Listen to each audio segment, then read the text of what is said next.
Hello ನಮಸ್ತೆ welcome back to my channel. ಎಲ್ಲರೂ ಹೇಗಿದ್ದೀರಾ? ಸೊ ಇವತ್ತು ನನ್ನ ದಿನಚರಿ ಹೇಗೆಲ್ಲ ಇರುತ್ತೆ ಅಂತ ನೋಡೋಣ. ಸೊ ಬೆಳಗ್ಗೆನೇ ಎದ್ದು ಬೆಳಗ್ಗೆ ಎಂಟಿ ಸ್ಟಮಕ್ಗೆ ನೆಲ್ಲಿಕಾಯಿ ಜ್ಯೂಸ್ ಕುಡಿಯೋಣ ಅಂತ ಹೇಳಿ ಜ್ಯೂಸ್ ಮಾಡಿಕೊಂಡು ಕುಡ್ಕೊಂಡ್ವಿ. ಜ್ಯೂಸೆಲ್ಲ ಕುಡಿದಿದ್ದಾದಮೇಲೆ ಹೊಸಲೆಲ್ಲ ನೀಟ್ ಮಾಡಿಕೊಂಡು ನಾನು ರಂಗೋಲಿ ಎಲ್ಲ ಹಾಕ್ಕೊಂಡು ಕ್ಲೀನ್ ಮಾಡಿಕೊಂಡೆ. ಅಷ್ಟರಲ್ಲಿ ನಮ್ಮ ಅತ್ತೆ ದೇವ್ರ ಮನೆಯೆಲ್ಲ ನೀಟ್ ಮಾಡಿಕೊಂಡು ಹೂವು ಎಲ್ಲ ಹಾಕ್ಕೊಂಡು ರೆಡಿ ಮಾಡ್ಕೊಳ್ತಾ ಇದ್ದಾರೆ.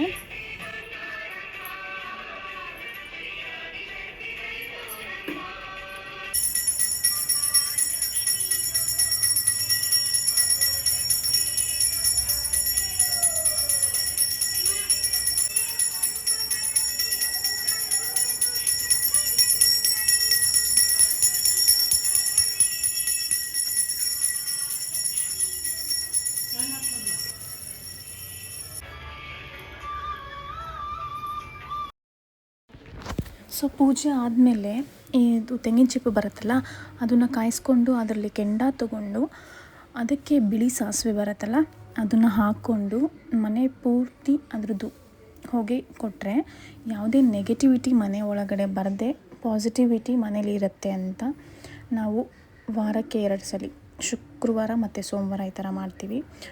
ಸೊ ಇವತ್ತು ಮಾವಿನ ತೊಕ್ಕು ಮಾಡ್ತಿದ್ದಾರೆ. ಅದಕ್ಕೆ ಇದು ಬೆಳ್ಳುಳ್ಳಿನ ಜಜ್ಜಿಟ್ಕೊಂಡಿರೋದು, ಕರಿಬೇವು ಮತ್ತು ಬೆಲ್ಲ, ಅರಿಶಿನದ ಪುಡಿ ಮತ್ತು ಅಚ್ಕಾರದ ಪುಡಿ, ಆಮೇಲೆ ಸ್ವಲ್ಪ ಜೀರಿಗೆನ ಇದು ಸಾಸಿವೆ ಬರುತ್ತಲ್ಲ ಎರಡನ್ನೂ ಹುರಿದ್ಬಿಟ್ಟು ಪುಡಿ ಮಾಡಿ ಇಟ್ಕೊಂಡಿರೋದು. ಸೊ ಏನೆಲ್ಲ ಇಟ್ಕೊಂಡ್ವಿ ಎಲ್ಲನೂ ಕೂಡ ಹುಳಿ ಮಾವಿನಕಾಯಿ ತೊಗೋಬೇಕು. ಅದನ್ನು ಚೆನ್ನಾಗಿ ತುರಿದು ನಾನು ಏನೇನು ಇಂಗ್ರೀಡಿಯೆಂಟ್ಸ್ ತೋರಿಸ್ದೆ ಎಲ್ಲನೂ ಇದಕ್ಕೆ ಆ್ಯಡ್ ಮಾಡ್ಕೋಬೇಕು.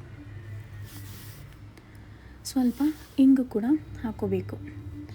ಇದೆಲ್ಲ ಆದಮೇಲೆ ಚೆನ್ನಾಗಿ ಇದನ್ನು ಮಿಕ್ಸ್ ಮಾಡ್ಕೋಬೇಕು. ನೋಡಿ, ಸ್ವಲ್ಪ ಅರಿಶಿನದ ಪುಡಿ ಎಲ್ಲ ಹಾಕ್ಕೊಂಡು ಚೆನ್ನಾಗಿ ಇದನ್ನು ಕಂಪ್ಲೀಟಾಗಿ ಎಲ್ಲ ಕಡೆ ಇದಾಗೋ ಥರ ಮಿಕ್ಸ್ ಮಾಡ್ಕೋಬೇಕು. ನೆಕ್ಸ್ಟು ಒಂದು ಸ್ವಲ್ಪ ಎಣ್ಣೆ ತೊಗೊಂಡು ಎಣ್ಣೆ ಕಾದ್ಮೇಲೆ ಸಾಸಿವೆ, ಕರಿಬೇವು ಸೊಪ್ಪು ಹಾಕ್ಕೊಂಡು ನಾವೇನು ಮಾವಿನ ತುರಿಗೆಲ್ಲ ಹಾಕ್ಕೊಂಡು ಮಿಕ್ಸ್ ಮಾಡ್ಕೊಂಡಿದ್ವಲ್ಲ ಅದಕ್ಕೆ ನಾವು ಕುದೀತಿರೋ ಎಣ್ಣೆನ ಹಾಕ್ಕೊಂಡು ಮಿಕ್ಸ್ ಮಾಡಬೇಕು. ಸೊ ಇದೆಲ್ಲ ಹಾಕಿದ್ಮೇಲೆ ಕಂಪ್ಲೀಟಾಗಿ ನೀಟಾಗಿ ಮಿಕ್ಸ್ ಮಾಡ್ಕೋಬೇಕು. ನೋಡಿ, ಇದು ಏನರ ಜೊತೆ ಬಿಸಿ ಅನ್ನಕ್ಕೆ ತುಪ್ಪ ಹಾಕ್ಕೊಂಡು ತಿನ್ಬೋದು, ಚಪಾತಿ ಜೊತೆ ತಿನ್ಬೋದು, ದೋಸೆ ಜೊತೆ ತಿನ್ಬೋದು, ಏನರ ಜೊತೆ ಆದರೂ ಬೇಕಾದ್ರೆ ಕಾಂಬಿನೇಷನ್ ಆಗಿ ನಾವು ಇದನ್ನು ತಿನ್ಕೋಬೋದು. ಸಾಂಬಾರು ಬೇಕು ಅಂತ ಏನೂ ಅವಶ್ಯಕತೆ ಇರಲ್ಲ. ಇದೊಂದು ಗೊಜ್ಜಿದ್ರೆ ಫ್ರಿಜ್ಜಲ್ಲಿ ಸ್ಟೋರ್ ಮಾಡಿಕೊಂಡು 1 ಮಂತ್ವರೆಗೂ ನಾವು ಇದನ್ನು ಸ್ಟೋರ್ ಮಾಡ್ಕೊಂಡು ಇಟ್ಕೊಂಡು ತಿನ್ಕೋಬೋದು. ನೋಡಿ ಎಷ್ಟು ಸೂಪರಾಗಿ ಮಾವಿನ ತೊಕ್ಕು ರೆಡಿಯಾಗಿದೆ.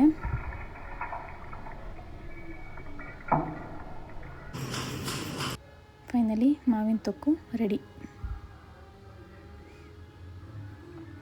ಸೊ ತೊಕ್ಕಾದ್ಮೇಲೆ ಇವತ್ತು ಟಿಫನ್ಗೆ ಉಪ್ಪಿಟ್ಟು ಮಾಡ್ಕೊಳ್ಳೋಣ, ಸ್ವಲ್ಪ ಡಿಫ್ರೆಂಟಾಗಿ ಇವತ್ತು ಮೊಸರು ಉಪ್ಪಿಟ್ಟು ಮಾಡ್ಕೊಳ್ಳೋಣ ಅಂತ ಹೇಳಿ ಮಾಡ್ಕೋತಾ ಇದ್ದೀವಿ. ಅದಕ್ಕೆ ಸ್ವಲ್ಪ ಎಣ್ಣೆ, ಕಡಲೆಬೇಳೆ, ಉದ್ದಿನಬೇಳೆ, ಸಾಸಿವೆನ ಹಾಕೋಬೇಕು.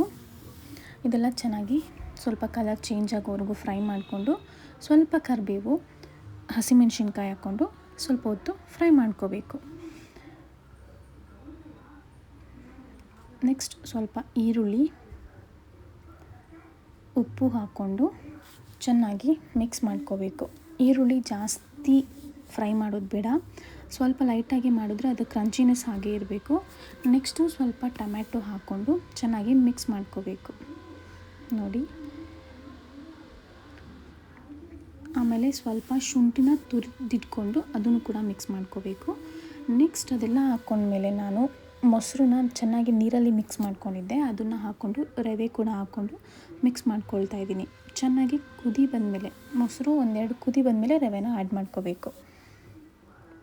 ಸೊ ನೋಡಿ, ಈ ಥರ ಚೆನ್ನಾಗಿ ಕುದಿ ಬಂದಮೇಲೆ ಸ್ವಲ್ಪ ಕೊತ್ತಂಬರಿ ಹಾಕಿ ಒಂದು 5 ಮಿನಿಟ್ಸ್ ಲಿಡ್ ಕ್ಲೋಸ್ ಮಾಡಿಬಿಟ್ರೆ ಸೂಪರಾಗಿ ಮೊಸರು ಉಪ್ಪಿಟ್ಟು ರೆಡಿಯಾಗಿರುತ್ತೆ.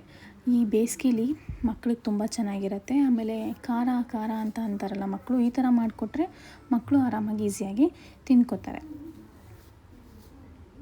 ನೋಡಿ, ಫೈನಲಿ ಮೊಸರು ಉಪ್ಪಿಟ್ಟು ರೆಡಿಯಾಗಿದೆ. ಸೊ ಇವತ್ತಿನ ವ್ಲಾಗ್ ಇಷ್ಟ ಆಗಿತ್ತು. ಸೊ ಈ ವಿಡಿಯೋ ನಿಮಗೆ ಇಷ್ಟ ಆಗಿದ್ದರೆ ದಯವಿಟ್ಟು ಒಂದು ಲೈಕ್ ಮಾಡೋದನ್ನ ಮರಿಬೇಡಿ ಅಂತ ಹೇಳ್ತಾ ಈ ವಿಡಿಯೋನ ಇಲ್ಲೇ ಎಂಡ್ ಮಾಡ್ತಾಯಿದ್ದೀನಿ. Thank you so much.